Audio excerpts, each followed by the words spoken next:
Orpheline depuis l'âge d'1 an, la petite Heidi fut élevée par sa tante Dete. Cette dernière vient de trouver un emploi à Francfort. Ne pouvant donc plus s'occuper de l'enfant, Dete a décidé de la confier à son grand-père qui vit seul dans son chalet du mont Alpes. Dete sait pourtant que le grand-père a une très mauvaise réputation. Aussi, l'accueil froid et bourru que leur réserve le vieil homme, surnommé l'oncle de l'Alpe, ne la surprend pas.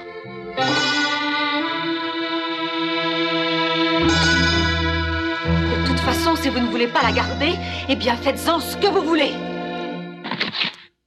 Assez! Ça suffit comme ça. Ça va, maintenant va-t'en. Tu m'entends? Allez, oust, et que je ne te revoie plus jamais!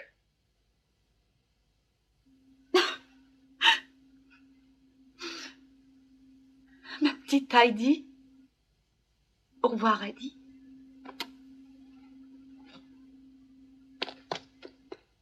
Au revoir, ma tante.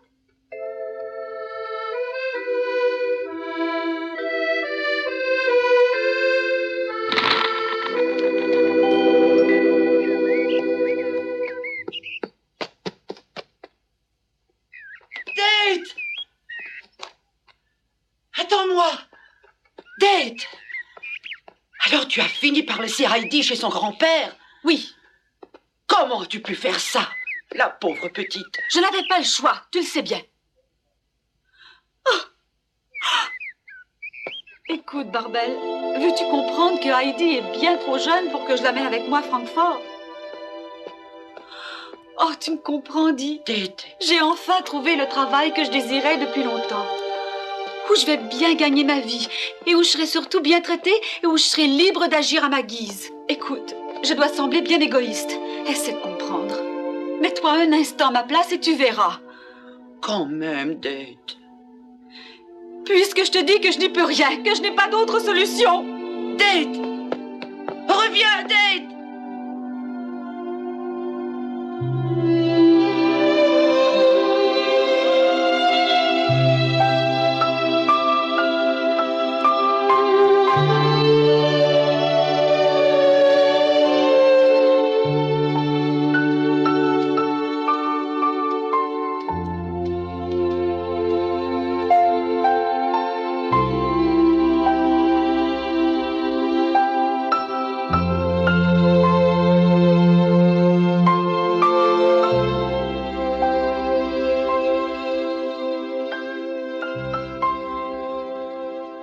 Bon, alors, petite, dis-moi, que veux-tu faire maintenant?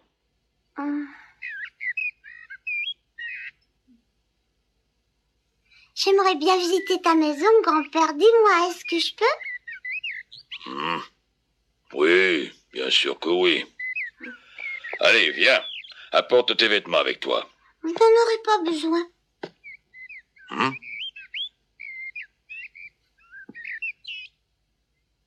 Ah oui, et pourquoi donc tu n'en aurais pas besoin? Tu sais que tu es une drôle de petite fille. C'est simple, je vais pouvoir courir comme les chèvres. Bé, bé, bé, bé.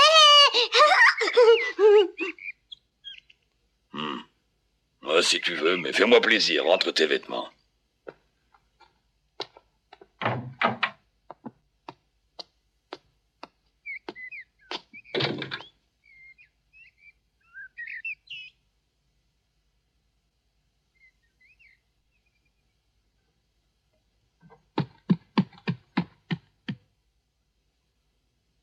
Je peux les mettre là?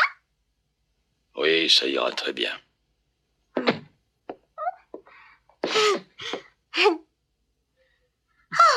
Oh, quel grand chaudron!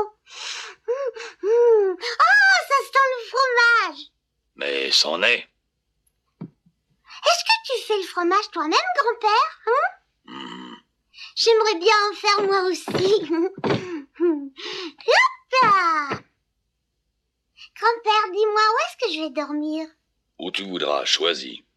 Voyons, où est-ce que je vais m'installer? Oh,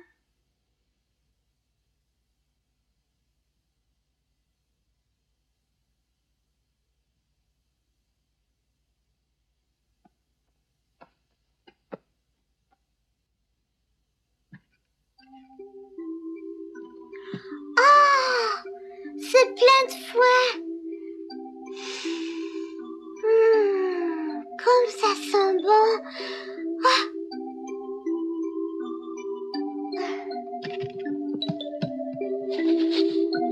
Oh, que c'est beau.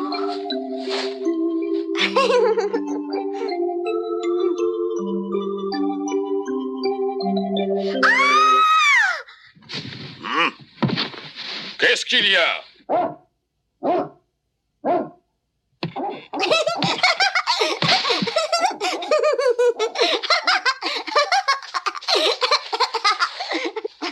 Peux-tu bien me dire ce qui se passe?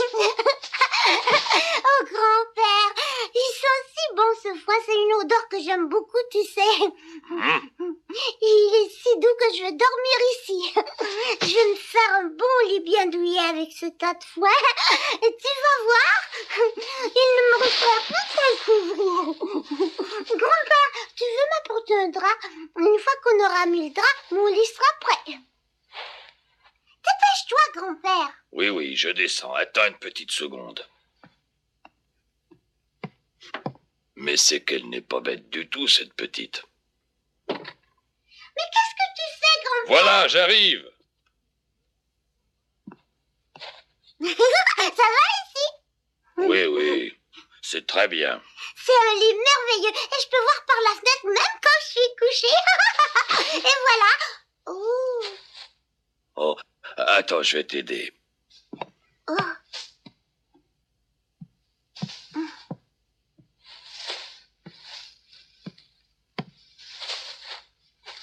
Oh. Qu'en penses-tu maintenant, Heidi? Oh. C'est doux. On met le drap, grand-père? Ouh.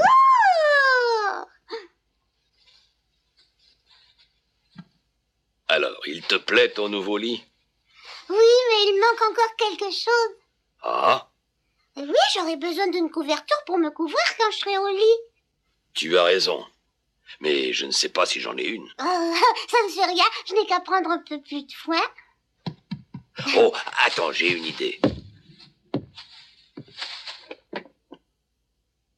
Ah, dis donc, quel grand sac! C'est là-dedans que je vais dormir. Tu crois que je peux y entrer, grand-père? C'est ce qu'on va voir.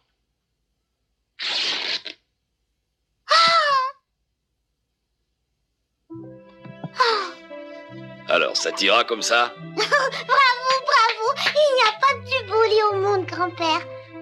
Je n'en ai jamais vu de si joli. C'est un vrai lit de reine, je t'assure. Oh oui, il pourrait servir à une reine. Bien sûr qu'une reine pourrait s'en servir.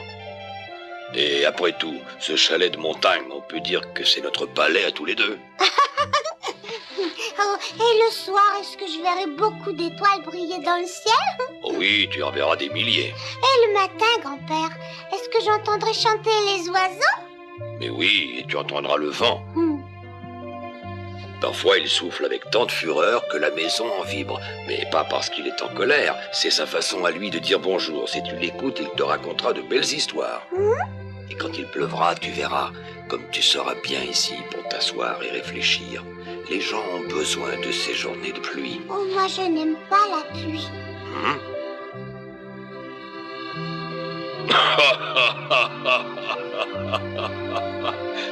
Mais je t'assure, grand-père, je n'aime pas la pluie.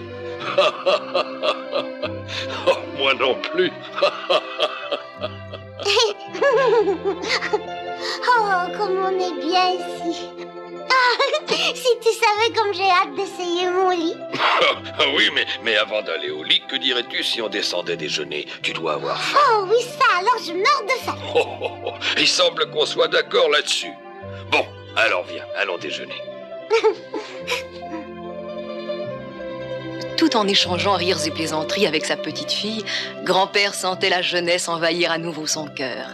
Et ses manières de vieil ours le quittaient peu à peu. Cette sensation lui était aussi étrange que nouvelle.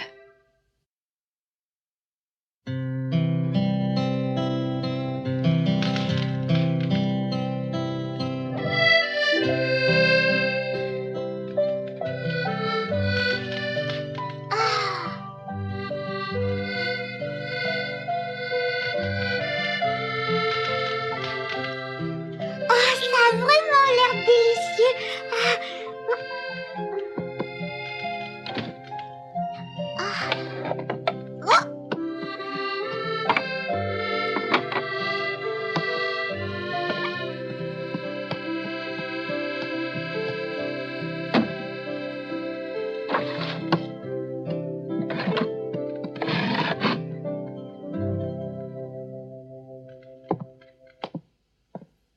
Oh, tu as fait tout cela toute seule?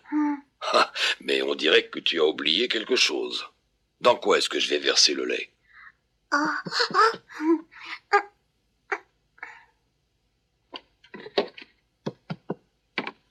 Voilà. Bon, là tout y est. Oh.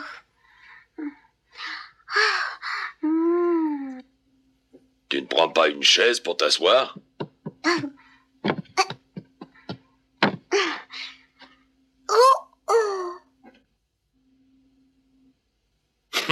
C'est un peu bas, tu ne trouves pas, Eddie? Voyons un peu. Comme ça fait une jolie table. Voilà. Allez, bois tout ton bol. Oh, il a l'air délicieux ton lait.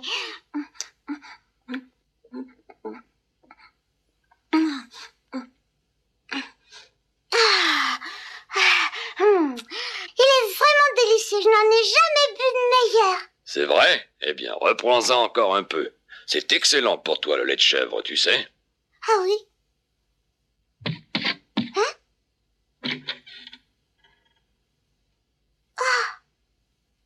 Bonjour, entre.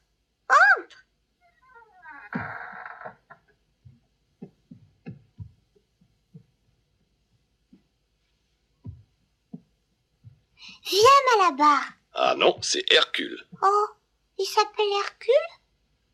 Chez Mademoiselle Ursule où j'habitais, le nom du chef c'était Malabar. Hein? Ah oui, cette personne qui s'occupait de toi en l'absence de Date. Hercule.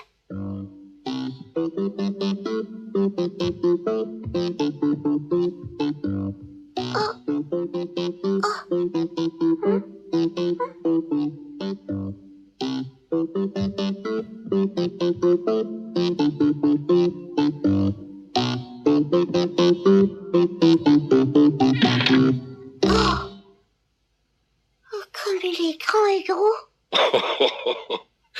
Allez, dépêche-toi de manger maintenant.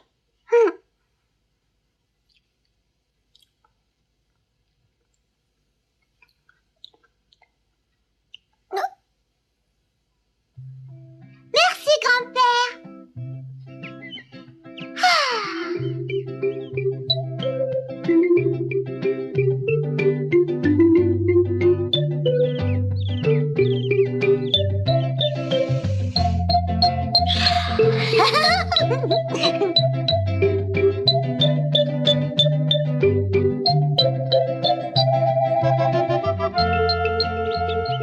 chien-là ne fait que dormir.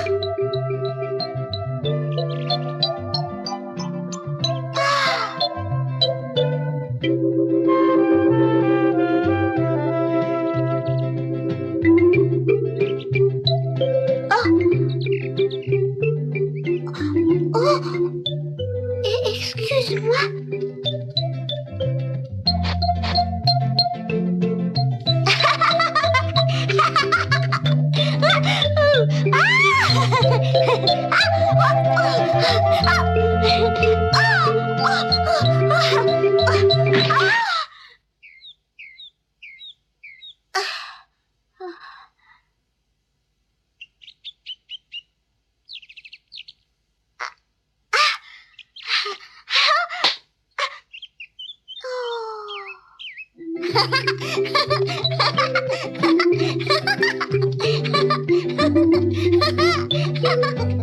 Heidi!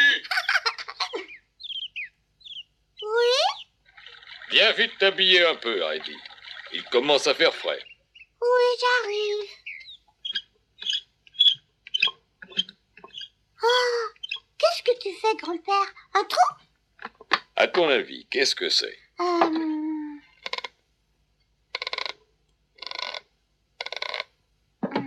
Ah, un tabouret. Un tabouret. C'est mon tabouret, mais comme il est grand, dis donc, grand-père. Il est pour moi, hein, le tabouret. Tiens, voilà, il est fini. Prends-le. Oh, merci, grand-père.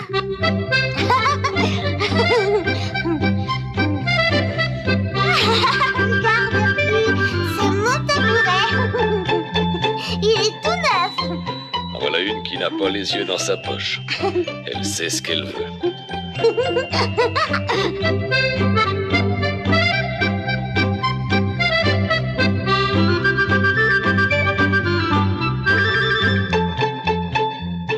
Hier encore, à Mayenfeld, Heidi était une enfant de la ville qui n'avait pour seul horizon qu'une petite chambre chez Mademoiselle Ursule. Mais son passé si récent lui semble bien loin, maintenant qu'elle respire le bon air de la montagne dans le merveilleux décor des pâturages sans fin. Oh.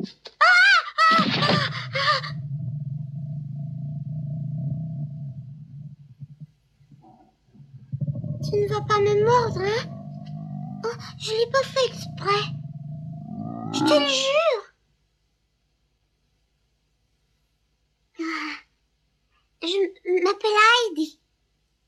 C'est ma maison aussi maintenant, tu sais. Si tu veux bien, on sera amis, d'accord?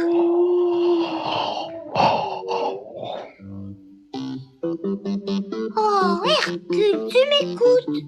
Je te parle, réponds-moi. Waf! Waf, waf! Waf! Waf, waf!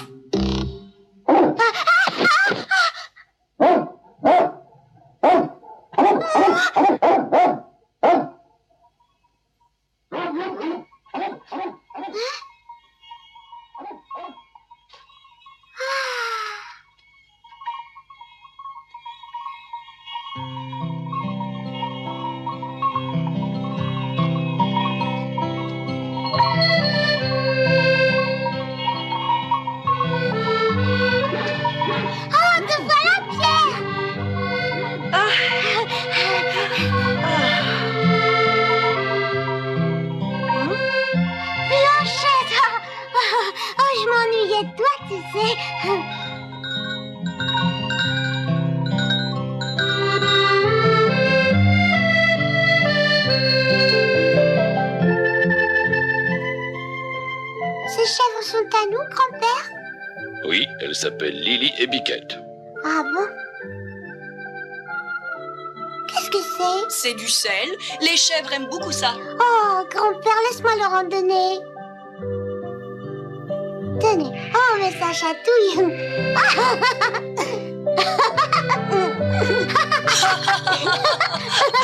Et toi, général, tâche d'être à l'heure demain matin, hein? Promis, je serai à l'heure. Au revoir. Au revoir. À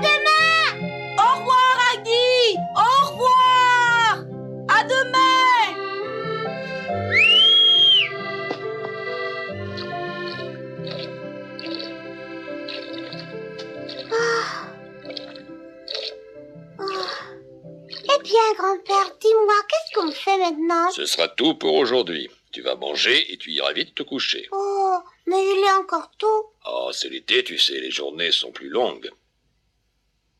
Bonne nuit, Piquette. Bonne nuit, Lily.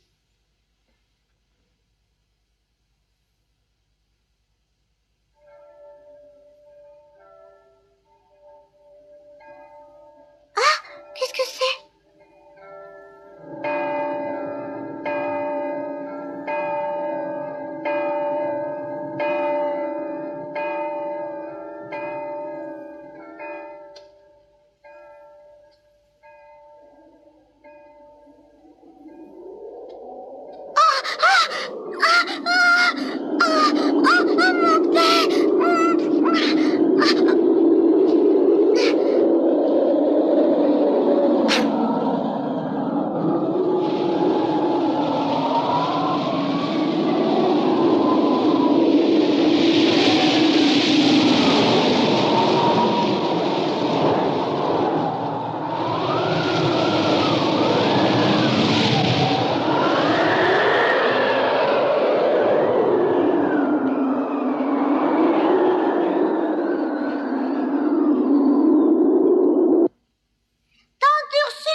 Quoi?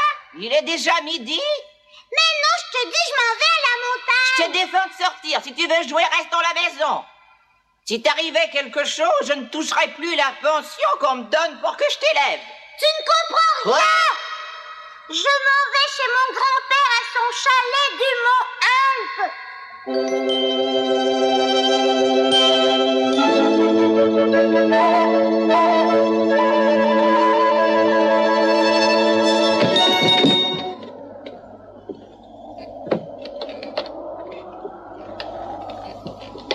Pourvu que le vent ne lui fasse pas trop peur.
Tandis que dehors, le vent fait rage, à l'intérieur du chalet, Heidi dort à poings fermés, blottie dans la chaleur de son nouveau lit si douillet.